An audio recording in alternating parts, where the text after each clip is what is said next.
ডুমুরিয়ায় বর্ণাঢ্য আয়োজনে শহীদ স্মৃতি মহিলা মহাবিদ্যালয়ের নবাগত শিক্ষার্থীদের নবীন বরণ অনুষ্ঠান অনুষ্ঠিত হয়েছে। ডুমুরিয়া থেকে আরিফুজ্জামান নয়ন এর তথ্যচিত্রে দেখুন বিস্তারিত। তোমরা হও আলোকিত, তোমরা ছড়াও আলো, জ্ঞানার্জনের আঙ্গিনাতে নতুন প্রদীপ জ্বালো।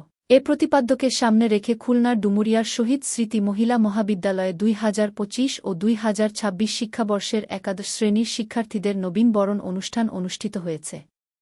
সোমবার ১০ নভেম্বর সকাল ১১টায় শহীদ স্মৃতি মহিলা মহাবিদ্যালয় কলেজ অডিটোরিয়ামে অনুষ্ঠিত এ অনুষ্ঠানে সভাপতিত্ব করেন বিশিষ্ট শিক্ষানুরাগী, সমাজসেবক ও বাংলাদেশ খেলাফত মজলিস মনোনীত খুলনা ৫ আসনের সংসদ সদস্য পদ প্রার্থী অধ্যাপক মুফতি আব্দুল কাইয়ুম জমাদ্দার।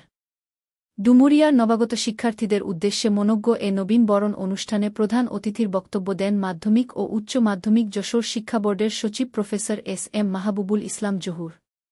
বিশেষ অতিথি হিসেবে উপস্থিত ছিলেন শিক্ষা ও আইসিটি খুলনার অতিরিক্ত জেলা প্রশাসক নুরুল হাই মোহাম্মদ আনাস, শহীদ স্মৃতি মহিলা মহাবিদ্যালয়ের প্রতিষ্ঠাতা মোল্লা আবুল কাশেম, খুলনা জেলা আইনজীবী সমিতির সাবেক সহসভাপতি ও খুলনা জজ কোর্টের অতিরিক্ত জিপি অ্যাডভোকেট মোহাম্মদ আবুল খয়ের, বাংলাদেশ নৌবাহিনী কলেজ খুলনার রাষ্ট্রবিজ্ঞান বিভাগের বিভাগীয় প্রধান ও সহকারী অধ্যাপক ও এসএসসি ও এইচএসসি পরীক্ষার ভিজিলেন্স খুলনা জেলার কোঅর্ডিনেটর মোহাম্মদ মাসুদ আলম গোলদার, ডুমুরিয়া কলেজের অধ্যক্ষ ফেরদৌস খান, শহীদ স্মৃতি মহিলা মহাবিদ্যালয়ের বিদ্যাৎসাহী সদস্য মাওলানা হাবিবুর রহমান, শহীদ স্মৃতি মহিলা মহাবিদ্যালয়ের প্রতিষ্ঠাতা অধ্যক্ষ শেখ মোয়াজ্জেম হোসেন, বিশিষ্ট আইনজীবী ও শহীদ স্মৃতি মহিলা মহাবিদ্যালয়ের বিদ্যাৎসাহী সদস্য অ্যাডভোকেট মুনিমুর রহমান নয়ন সহ নবাগত শিক্ষার্থীবৃন্দ, অভিভাবকবৃন্দ, বিভিন্ন প্রতিষ্ঠানের প্রধান শিক্ষক, কলেজের অধ্যাপকবৃন্দ, সুধী সমাজের গণ্যমান্য ব্যক্তিবর্গ ও সাংবাদিকবৃন্দ।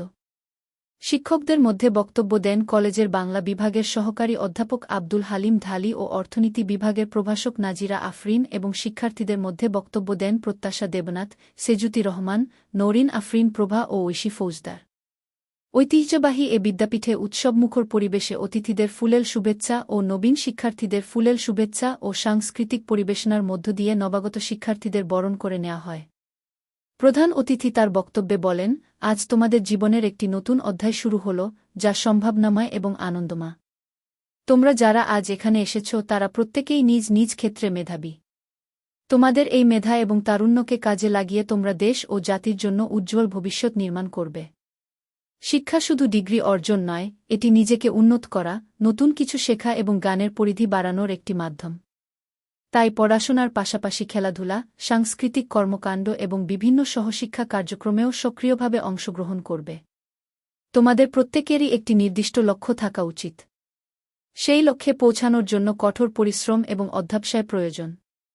মনে রাখবে, যারা স্বপ্ন দেখে এবং সে স্বপ্ন পূরণের জন্য কাজ করে, তারাই জীবনে সফল হয়। তিনি আরও যোগ করেন, জ্ঞান অর্জনের পাশাপাশি নৈতিকতা ও সততা বজায় রাখা অত্যন্ত জরুরি।